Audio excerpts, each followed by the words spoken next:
नमस्कार, मी अजय परसुरे. लोकमत ऑनलाईनसाठी मी आत्ता आहे सध्या पनवेलमधल्या रसायनी या भागामध्ये. रसायनी भागातील HOC कंपनीच्या गेटवर मी आत्ता बाहेर आहे आणि इथे एक धक्कादायक प्रकार घडला आहे.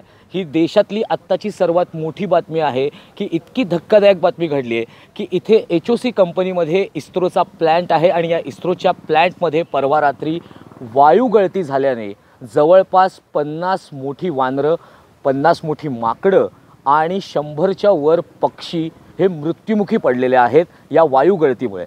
कबूतर किती कबूतर होते? कबूतर भरपूर 70-80 कबूतर होते ते. बोर नाही, माकडं 28 मोठी असतील ती. माकड वानर ते एवढी मोठी माकड. बेकार वाटलं, जेवलं ना रात्री, माहिती आहे का? बेकार वाटली.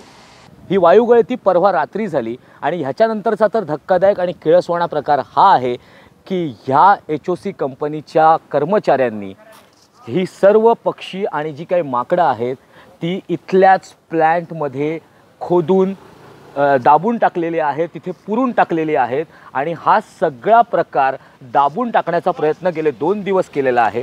मोठमोठे जाम मोठा खड्डा खायला लागला. JCBने खणले का कशाने? एकाच खड्ड्यात पुरली का? एकच खड्डे. त्या ठिकाणी माणसं मेल्याची जबाबदार आला असता. आपल्याला ही बातमी सकाळी कळल्यानंतर आपण स्पॉटवरती आलो आहे आणि आता HOC कंपनीचे सगळे गेट्स बंद करण्यात आलेले आहेत. कोणालाही आतमध्ये सोडण्यात येत नाही आहे.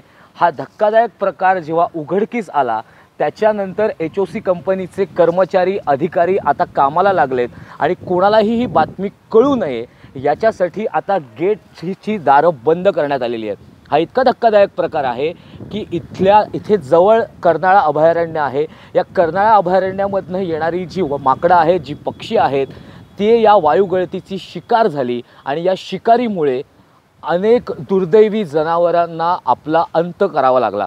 आणि हीच सगळी घटना या HOC कंपनीने दाबून टाकण्याचा प्रयत्न केला. पण हाच प्रयत्न आपण उघडकीस आणलेला आहे.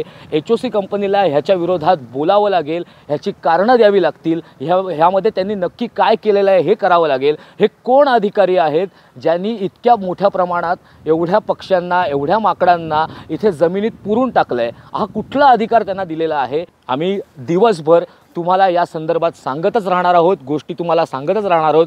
जोपर्यंत HOC कंपनी येऊन बाहेर याचा खुलासा करत नाही तोपर्यंत आम्ही इथेच थांबणार आहोत. माझ्यासोबत आहेत फोटोग्राफर भालचंद्र जुमलेदार. मी अजय परचुरे, लोकमत ऑनलाईनसाठी.